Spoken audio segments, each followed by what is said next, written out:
మీరు ఎలాంటి బిజినెస్ చేస్తున్నా ఏఐ టూల్స్ ద్వారా మీ బిజినెస్ ని డబుల్ చేసుకోవచ్చు. జస్ట్ 49 రూపీస్కే AI tool. Welcome to Suman TV. నేను మీ సుమన్ టీవీ నాగ్. ప్రస్తుతం సోషల్ మీడియాలో మనం కనుక చూస్తే మోహన్ బాబు గారి ఫ్యామిలీకి సంబంధించినటువంటి వాటిల్లో ఏదో కొన్ని గొడవలు అవుతున్నాయి అనేటువంటి న్యూస్ అయితే మనం చూస్తూ ఉన్నాం. అయితే దీని వెనక గల ప్రధాన కారణాలు ఏంటి? నిజంగానే గొడవలు అవుతున్నాయా? సోషల్ మీడియాలో వచ్చేటువంటి న్యూస్ కరెక్టా కాదా? ఏముంది? అండ్ గతంలో అయితే విష్ణు గారు అండ్ దాంతోపాటు మనోజ్ గారు కొట్టుకున్నట్లు ఒక వీడియో అయితే బయటికి రావడం జరిగింది. దాని మీద రకరకాల కథనాలు అయితే మనం చూసాం. బట్ అది ఎప్పుడైతే దానికి సంబంధించినటువంటి ఎక్స్ప్లెనేషన్గా ఒక వీడియోని విష్ణు గారు రిలీజ్ చేయడం జరిగింది. సో ఫర్దర్గా దీనికి సంబంధించినటువంటి డీటెయిల్స్ తెలిసి ఇదంతా ఇది అని చెప్పేసి ఒక కథనం అయితే అప్పట్లో బయటికి రావడం జరిగింది. దానికి సంబంధించి ఒక వీడియో కూడా బయటికి రావడం జరిగింది, చూసాం మనం. ఇప్పుడు వచ్చేటువంటి న్యూస్ ప్రకారం కనుక మనం చూస్తే డెఫినెట్గా పెదరాయుడు ఇంట్లో గొడవలు జరుగుతున్నాయా? ఏమవుతోంది? దీనికి సంబంధించినటువంటి అప్డేట్స్ ఏంటి అనేది ఈరోజు మనతో పాటు హైకోర్టు అడ్వకేట్ రవీంద్రనాథ్ గారు ఉన్నారు. అది వారి మాటలో తెలుసుకుందాం. Hello sir. హాయ్ నాగరాజ్ గారు. పెదరాయుడు అనేటువంటి ఆ మోడ్లోనే చూస్తారు మోహన్ బాబు గారిది. సో ఆ ఇంట్లోనే తగాదాలు వస్తున్నాయి అనేటువంటి విషయాలు అయితే కొన్ని కథనాల ప్రకారం మనం చూస్తూ ఉన్నాం. మీకు తెలిసిన వాస్తవ కోణాలు ఏంటి? అంటే సోషల్ మీడియా కథనాల ప్రకారం కానివ్వండి, రకరకాలుగా వచ్చేటువంటి స్పెక్యులేషన్స్ పాయింట్లో నుంచి మీకు తెలిసిన వాస్తవ కోణాలు ఏంటి? నిన్న మన పెదరాయుడు మోహన్ బాబు గారి ఇంట్లో చిన్న ఘర్షణాత్మక వాతావరణం జరిగినట్టుగా మంచు మనోజ్ గారు తన భార్య భూమా మౌనికారెడ్డితో కలిసి బంజారాహిల్స్ హాస్పిటల్లో వెళ్ళినటువంటి కొన్ని విజువల్స్ చూసాం. ముఖ్యంగా ఆయనకి కాళ్ళకి మెడకి పట్టితో ఆ హాస్పిటల్లో వెళ్తున్నటువంటి విషయం తెలిసింది. దీని మీద ఇమీడియట్గా మీడియా కథనాలు చేసినప్పుడు వాళ్ళు చెప్పిన విషయం ఏంటంటే తండ్రి అండ్ కొడుకు అంటే మోహన్ బాబు గారు అదేవిధంగా మంచు మనోజ్ ఇద్దరు కూడా కొంత ఘర్షణాత్మక వాతావరణం ఇంట్లో నెలకొందని, ఒకరిపైన ఒకరు చేసుకున్నారని చెప్తూ మీడియా కథనాలు కంటిన్యూగా రావడం జరిగింది.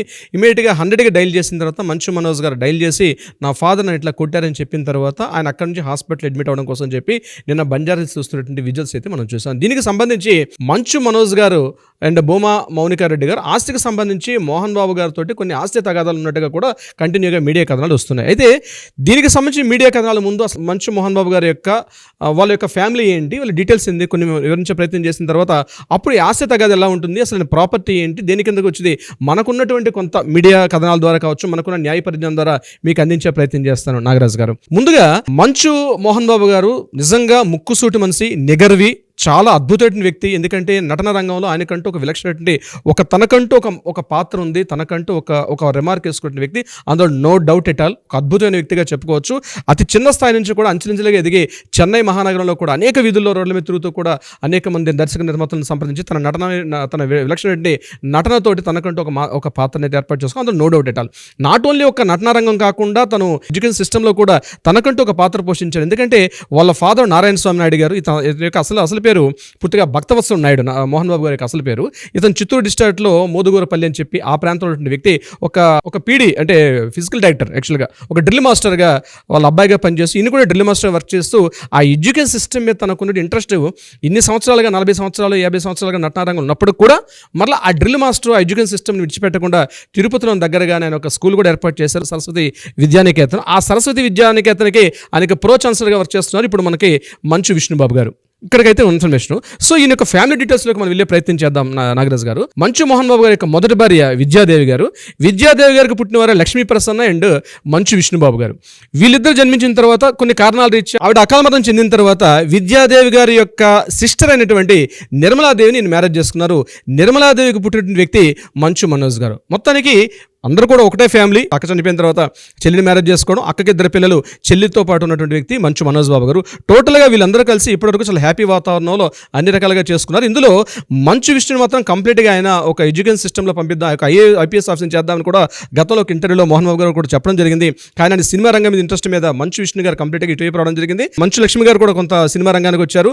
మంచు మనోజ్ మాత్రం సినిమా రంగానికి రాననుకున్నారు కానీ ఆయన సినిమా రంగంలో కూడా రావడం కూడా జరిగింది. అయితే వీళ్ళకున్న ప్రాపర్టీస్ ఏవైతే ఉన్నాయో ప్రాపర్టీస్ మాత్రం షేర్ చేసుకున్నారు. అది ఏ రకంగా షేర్ చేసుకున్నారంటే గతంలో మోహన్ బాబు గారు ఒక వీడియో చేశారు. ఆ వీడియోలో కూడా నా ప్రాపర్టీస్ అన్ని కూడా ఈక్వల్గా ఇస్తాను అందరికి కూడా, ఆడపిల్లలకైనా మగపిల్లలకైనా. అసలు మంచు గారి ఫ్యామిలీ యొక్క డీటెయిల్స్లోకి వెళ్ళే ప్రయత్నం చేద్దాం. ఇందులో మంచు మనోజ్ గారికి 4 పిల్లలు. అందులో అరియానా విరియానా అని చెప్పి ఇద్దరు అమ్మాయిలు ఉన్నారు, ట్విన్స్ ఇద్దరు ఉన్నారు. అది కాకుండా అవరామ్ భక్త అని చెప్పి మరొక అబ్బాయి కూడా పుట్టాడు. ఈ అవరామ్ అంటే యాక్చువల్ ఏంటంటే మంచు మోహన్ బాబు గారి యొక్క అసలు పేరు భక్తవత్సల నాయుడు. అందులో భక్తను తీసుకొని ఈ అబ్బాయికి వెనక భక్తని పెట్టడం కూడా జరిగింది. దీని తర్వాత మరలా మరొక అమ్మాయి పుట్టింది. ఆ అమ్మాయి పేరు ఆర్య విద్య. విద్య అంటే ఎవరు? వీళ్ళ అమ్మ అనమాట. అంటే మంచు విష్ణు గారి యొక్క అమ్మ విద్యాదేవిలో ఆ విద్యను తీసుకొచ్చి ఇక్కడ పెట్టుకున్నారు. ఎందుకు డీటెయిల్ చెప్పే ప్రయత్నం చేస్తానంటే మీకు తర్వాత మరికొద్ది నిమిషాలు మీకు అర్థమవుతుంది ఎందుకు నేను ఇంత డీటెయిల్గా చెప్తున్నాను అంటే. సో నలుగురు పిల్లలు మంచు విష్ణు గారికి టోటల్గా. అంటే ఒక అబ్బాయికి తండ్రి పేరు మీద ఇష్టంతో భక్తని పెట్టుకున్నారు, అమ్మ పేరు మీద ఇష్టంతో కింద విద్యను కూడా యాడ్ చేసుకుంటూ పెట్టుకున్నారు. ఇక్కడ మంచు లక్ష్మీ ప్రసన్న గారికి ఒక అమ్మాయి ఉంది, విద్యా నిర్వాణ, ఆ అమ్మాయి పేరు. ఇది కాకుండా మంచు మనోజ్ గారు రీసెంట్గా ఒక మ్యారేజ్ చేసుకున్నారు. ఆ మ్యారేజ్ చేసుకున్న అమ్మాయి భూమా నాగిరెడ్డి గారు, భూమా శోభ, చనిపోయిన ఇద్దరు వ్యక్తుల యొక్క అమ్మాయి, చిన్న అమ్మాయి అంటే భూమా మౌనికని మ్యారేజ్ చేసుకున్నారు. ఆల్రెడీ ఒక 6 సంవత్సరాల అబ్బాయి ఉన్నాడు. ఆ 6 సంవత్సరాల అబ్బాయితో ఉంటుండగానే మరలా ఈ రెండో పెళ్లి చేసుకున్నారు మంచు మనోజ్ని. మంచు మనోజ్ కూడా గతంలో ఒక మ్యారేజ్ అయింది. వాళ్ళిద్దరు కూడా విడిపోయారు, ప్రణతి రెడ్డి అని చెప్పి. వాళ్ళిద్దరు డివోర్స్ అయిన తర్వాత మంచు మనోజ్ గారు ఈ అమ్మాయిని పెళ్లి చేసుకున్నారు. వీళ్ళకి ఒక అమ్మాయి పుట్టింది. ఆ అమ్మాయి పేరు దేవసేన శోభ. ఇక్కడ ఈ పదాలు మీరు కాస్త అంటే నా యొక్క విశ్లేషణ ఇది కొంతవరకు నాకున్న ఇన్ఫర్మేషన్ ప్రకారం చెప్తున్నాను. వీళ్ళు యాక్చువల్గా ఏంటంటే మంచు విష్ణు, మంచు మనోజ్ గారికి మధ్యలో ఏంటంటే కొంత భేదాభిప్రాయాలు, ఆస్తి తగాదాలకు సంబంధించి అయితే కొంత ఉన్నట్టుగా ఇక్కడ ఏమైందంటే గతంలో 2023లో మంచు విష్ణు గారికి అదేవిధంగా మంచు మనోజ్కి మధ్య కొంత ఆస్తి సంబంధించిన గొడవలు జరిగినట్టుగా ఒక వీడియో కూడా వైరల్ అవడం జరిగింది. దాని తర్వాత మళ్ళీ సద్దుమణిగింది గడిచిన ఒక 9-10 నెలలుగా. మళ్ళీ ఇప్పుడు ఇష్యూ రావడం జరిగింది. నిన్న మోహన్ బాబు గారి మీద డైరెక్ట్గా 100గా డైల్ చేసి మంచు మనోజ్ గారు నా తండ్రి నన్ను కొట్టారు అని చెప్తూ చెప్పడం జరిగింది. దాని మీద పోలీస్ డిపార్ట్మెంట్ వాళ్ళు కూడా లేదు మీరు రిటర్న్ కంప్లైంట్ చేయాలని చెప్పారు. కానీ ఇప్పటివరకు నాకంత ఇన్ఫర్మేషన్ ప్రకారం ఈ వీడియో చేస్తున్నసేపటికి ఇప్పటికైతే రిటర్న్ కంప్లైంట్ చేయలేదు. దీని మీద మోహన్ బాబు గారి యొక్క పిఆర్ఓ గారు కూడా ఖండించారు. అంటే తండ్రి కొడుకుల మధ్య ఎటువంటి ఘర్షణ జరగలేదు. మోహన్ బాబు గారి యొక్క అసిస్టెంట్ అంటే ఎవరైతే ఆయనకు ఒక సహాయకుడు ఉన్నాడో అతను మాత్రం వినయ్ కుమార్ అని చెప్పి అతను దాడి చేశాడని పిఆర్ఓ చెప్పడం జరిగింది తప్పించి తండ్రి కొడుకులు గొడవ పడలేదని చెప్పడం జరిగింది. అయితే విషయంలోకి వెళ్లే ముందు అసలు తండ్రి ప్రాపర్టీ కొడుకులకి ఎలా డివిజన్ అవుతుంది అన్న విషయం మీద మనం వెళ్దామండి. అంటే వీలునామా అన్నది తండ్రి కొడుకులకి ఎలా రాస్తారు, ఎలా ఉంటుందనే విషయం మీద గతంలో మోహన్ బాబు గారు చేసిన ఒక ఇంటర్వ్యూలో మాట్లాడినటువంటి క్లిప్పింగ్స్ నేను చూసి ఈ వీడియో చేస్తున్నాను. అందులో తను ఏం చెప్పారంటే ఆ వీడియోలో, నా పిల్లలందరూ కూడా సమాన వాటా ఇస్తాను, నాకు ఆస్తి అంతా కూడా, కానీ ఆడపిల్లలకి నేను పూర్తిగా ఇస్తాను. ఎందుకంటే ఆడపిల్లలు అంటే నాకు చాలా అభిమానం ఎక్కువ, ఆడపిల్లల మీద నాకు చాలా మక్కువ ఎక్కువ. కాబట్టి ఆడపిల్లలు సమానత్వం ఉన్నప్పుడు కూడా ఆడపిల్లలకు నేను కొంత ఎక్కువ ప్రిఫరెన్స్ అయితే ఇస్తాను అని చెప్తూ ఆయన మాట్లాడిన మాటల మీద జరిగింది. ఆ ఇంటర్వ్యూలో కూడా వేసిన క్వశ్చన్కి ఆయన సమాధానం చెప్తూ నాకున్నటువంటి పిల్లలందరూ కూడా ఈక్వల్ వాటా ఇస్తాను అని చెప్తూ ఒక చిన్న సూచన అయితే చేయడం జరిగింది. సో నేను దాన్ని దృష్టిలో పెట్టుకొని మీతో మాట్లాడుతున్నాను. తనకున్న ప్రాపర్టీ అంతా కూడా తన కష్టార్జితం. అతనికి తాతల నుంచి వచ్చిన ప్రాపర్టీ ఎంత ఉందో మనకు తెలియదు, కానీ ఒక విలునామా రాసే తండ్రి నుంచి వస్తూ సంక్రమించాల్సిన ఆస్తి ఏదైతే ఉందో అది డెఫినెట్గా తండ్రి యొక్క స్వార్జితం. తండ్రి యొక్క ఇష్టపూర్వకంగా మాత్రమే కొడుకులకైనా, కూతుర్లకైనా, మనవలకైనా, మనవరండ్రికైనా సమాన వాటా వస్తుంది తప్పించి తండ్రి ఇష్టపూర్వకంగా లేకుండా బలవంతంగా తీసుకునే ప్రయత్నం చేయడం అనేది 100% తప్పు. ఇంకొకటి, ఆయన ఏదైతే శ్రీ విద్యానికేతన్ ఏర్పాటు చేశారో, శ్రీ విద్యానికేతన్లో ఉన్నటువంటి స్కూల్కి సంబంధించిన విషయాలన్నీ కూడా గతంలో కొన్ని వివాదాలు కూడా వచ్చాయి. దాని మీద ఆయన అప్పట్లో రాజకీయంగా కూడా కొంత విభేదాలకు నేను ఆ విషయం టచ్ చేసే ప్రయత్నం చేయట్లేదు. ఈ యొక్క ఆస్తులకు ఇప్పటివరకు అయితే ప్రో ఛాన్సలర్గా మంచు విష్ణు గారు పనిచేస్తున్నారు. దీనికి సంబంధించి మంచు మనోజ్ గారు కూడా గతంలో ఒక వీడియో చేశారు. ఆ వీడియోలో మాట్లాడుతూ మంచు మనోజ్ గారు కంప్లీట్గా మా ప్రాపర్టీస్ ఏవైతే ఉన్నాయో దానికి సంబంధించి అన్ని కూడా అన్నయ్య చూసుకుంటున్నాడు, మంచు విష్ణు చూసుకుంటారు తప్పించి నేను కేవలం సినిమా రంగం మీద దృష్టి కేంద్రీకరిస్తాను, నాకేమైనా అవసరాలు చూస్తాను తప్పించి నేను సినిమా రంగం మీదే ఫోకస్ చేస్తాను, బట్ మా ప్రాపర్టీస్ అన్నీ కూడా మా అన్నయ్య చూసుకుంటారు, మా అక్క చూసుకుంటారని చెప్పి గతంలో చెప్పడం కూడా జరిగింది. అయితే మరి ఇప్పుడు ఎందుకు విభేదాలు వచ్చి ఉంటాయంటే బహుశా నా యొక్క అవగాహన ప్రకారం ఏంటంటే ఎప్పుడైతే మంచు మనోజ్ గారికి మ్యారేజ్ అయిందో, ఇప్పుడు పిల్లలు పుట్టారో, పిల్లలకు సంబంధించి ఈ యొక్క తాతల యొక్క ఆస్తి మనవలకి వస్తుందా, మనవరండ్రికి వస్తుంది మీద మనం అనేక వీడియోలు చేసామండి నాగరాజ్ గారు దీనికి సంబంధించింది. సో ఇన్ని వీడియోలు చేసినప్పుడు కూడా ఏంటంటే ఇప్పటికీ అవగాహన లోపం అయితే చాలా మందికి ఉంది ఈ యొక్క వీడియోలకు సంబంధించి. అయితే ప్రాపర్టీస్ ఎలా వస్తాయంటే ఒక తాతగారి నుంచి వచ్చే ప్రాపర్టీస్ మాత్రమే మనవలకి, మనవరండ్రికి హక్కు ఉంటుంది తప్పించి తండ్రి నుంచి సంక్రమిస్తున్న ఆస్తి తండ్రి యొక్క ఇష్టపూర్వకంగా ఎవరికైనా ఇవ్వచ్చు తప్పించి ఖచ్చితంగా ఇవ్వాలంటే క్లాజ్ అయితే లీగల్గా ఎక్కడా లేదు. అది తండ్రిని మనం రెస్పెక్ట్ చేస్తూ, తండ్రిని యొక్క బాగోగులు చూసుకుంటూ, తండ్రిని యొక్క ఆయన యొక్క సమ్మతిని పొంది మనం తీసుకోవాలి తప్పించి తండ్రి నుంచి మాత్రం వివాదపరంగా వస్తే వివాదం చేసుకుంటూ హక్కు ప్రకారంగా తీసుకునే అవసరం అయితే ఉండదు. అయితే ఇక్కడ బహుశా ఏమి జరుగుండొచ్చు నాకున్న విశ్లేషణ ప్రకారం మీకు చేస్తాను. ఈయన ఇనీషియల్ స్టేజ్లోనే తండ్రి గారు అంటే మోహన్ బాబు గారు ఏం చేసి వచ్చే తన ప్రాపర్టీస్ కొంత అమౌంట్ని అటు మంచు మంచు మనోజ్ గారికి విష్ణు గారికి కొంత ప్రాపర్టీ ఇచ్చి ఉండొచ్చు. అందులో మంచు మనోజ్ యొక్క ప్రాపర్టీస్లో ఏమైనా లావాదేవీలు మంచి చెడులకు సంబంధించి అవి అందులో ఏమైనా బెనిఫిట్స్ లాసెస్ సంబంధించినవి అవి పూర్తిగా హక్కు మాత్రం మంచు మనోజ్కే చెందుతాయి. అదేవిధంగా ఇక్కడ మంచు విష్ణు గారికి సంబంధించిన ప్రాపర్టీ సెషన్లో కూడా కొంత అమౌంట్ మంచు విష్ణు గారు కూడా ఇచ్చి ఉండొచ్చు. ఈరోజు మంచు విష్ణు గారి యొక్క ప్రాపర్టీస్ అంటే ఎడ్యుకేషన్ సిస్టమ్ మీద ఆయన చేసినవి 72 దేశాల్లో ఆయనకి సంబంధించినటువంటి కొన్ని ప్రాపర్టీస్ కావచ్చు. ముఖ్యంగా స్ప్రింగ్ అనే ఎడ్యుకేషన్ సిస్టమ్ ద్వారా ఆయన సుమారుగా 72 దేశాల్లో ముఖ్యంగా తమిళనాడు, మహారాష్ట్ర, కర్ణాటక, కేరళ ఈ ప్రాంతాల్లో కూడా తన యొక్క విద్యా వ్యవస్థను కానీ ఒక మోడల్ సిస్టమ్ను కూడా డెవలప్ చేశారు.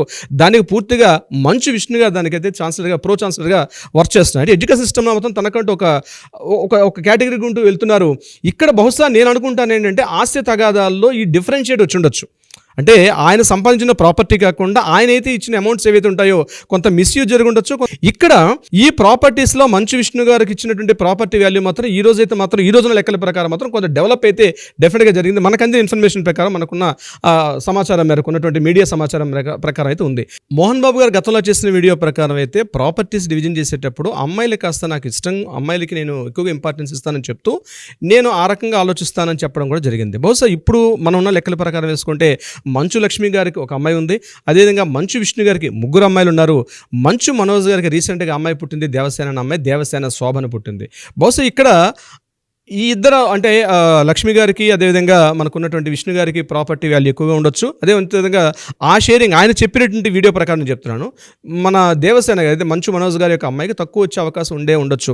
బహుశా ఈ యాంగిల్లో ఏమైనా ఒక ఇష్యూ జరిగి ఉండొచ్చు అని కూడా అవకాశం ఉంటుంది. ఇది కాకుండా ప్రధానంగా ఈ అమ్మాయి పేరు యొక్క శోభని పెట్టడం కూడా, ఎందుకంటే వీళ్ళు మంచు లక్ష్మి గారు కానీ లేకపోతే మంచు విష్ణు గారు కంప్లీట్గా మంచు మోహన్ బాబు గారు చాలా దగ్గరగా ఉంటారు. అనేక సందర్భాల్లో మనం చాలా వీడియోలు చూసాం.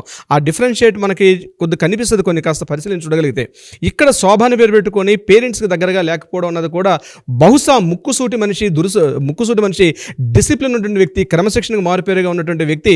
దీనికి కారణం ఏమిటొచ్చు, మ్యారేజ్ కూడా వీళ్ళు జస్ట్ గెస్ట్ అపీరెన్స్ ఇచ్చారు తప్పించి వీళ్ళు కంప్లీట్గా మ్యారేజ్లో పార్టిసిపేట్ చేయలేదు. మంచు మోహన్ బాబు గారు వెళ్ళలేదు, అదేవిధంగా విష్ణు గారు కానీ లక్ష్మీప్రసాద్ జస్ట్ ఫార్మాలిటీగా వెళ్ళి వచ్చారు. కంప్లీట్గా మంచు విష్ణు అయితే ఆ ఫంక్షన్ కూడా అటెండ్ కాలేదు, ఆ యొక్క మ్యారేజ్ కూడా. ఓన్లీ మోహన్ బాబు గారు లక్ష్మీప్రసాద్ వెళ్ళి రావడం జరిగింది తప్ప. అంటే బహుశా ఇటువంటి ఏవైనా కుటుంబ నేపథ్యం సంబంధించి ఉండే అవకాశం అయితే ఉంటుంది. ఏదేమైనప్పుడు కూడా ఒక ఆదర్శవంతమైనటువంటి ఒక క్రమశిక్షణకి మారుపేరుగా ఉన్నటువంటి మోహన్ బాబు గారి ఇంట్లో ఇటువంటి సంఘటనలు జరగడం, దీని మీద సర్వత్రా చర్చనీయాంశం అవడం అనేది కొంత బాధాకరమైనప్పుడు కూడా ఇట్లాంటి జరగకూడదని కోరుకుందాం. ఎందుకంటే చాలామంది నటులకి మోహన్ బాబు గారు అనే వ్యక్తిని ఒక రీప్లేస్ చేయలేటువంటి వ్యక్తి. ఎంతోమంది నటులు 100,000 మంది ఉంటారు, కానీ ఎక్కడో హిందీలో ఉండే ప్రాణ్కి మళ్ళీ రీప్లేస్మెంట్ ఈ ఒక్క నటుడే కనిపిస్తారని చెప్పి ఎప్పుడో మనకి బిఆర్ చోప్రా లాంటి మహానటుడే ఒకసారి చెప్పడం జరిగింది. హిందీలో ప్రాణం చెప్తారు, అదేవిధంగా తెలుగు సౌత్ ఇండస్ట్రీలో మొత్తం అంటే తమిళ, కర్ణాటక, మలయాళంలో కూడా ఒక్క మోహన్ బాబు గారు అని చెప్పడం కూడా జరుగుతుంది. అటువంటి వారి ఇంట ఇటువంటి మంచు గారి ఫ్యామిలీలో ఒక ఫైర్ జరగడం మాత్రం కొంత వివాదం, కొంత ఇబ్బంది కలిగే విషయం నాగరాజు గారు. సో చివరిగా ముగించే ముందు నాగరాజు గారు, ఈ విషయం సంబంధించి పిల్లలకు సంబంధించిన ప్రాపర్టీస్, అది ముందు భార్య పిల్లల, తర్వాత భార్య పిల్లల, అధికారికంగా మ్యారేజ్ చేసుకున్నారు కాబట్టి ఇది రిజిస్టర్డ్ మ్యారేజ్, అంటే పూర్తిగా అధికారికంగా కన్ఫర్మేటెడ్ మ్యారేజ్ కాబట్టి పిల్లలందరూ కూడా ఈక్వల్ షేర్సే వస్తాయి. ఇందులో నో డౌట్ ఎట్ ఆల్. ఒకరికి ఎక్కువ, ఒకరు తక్కువ ఉండే అవకాశం లేదు.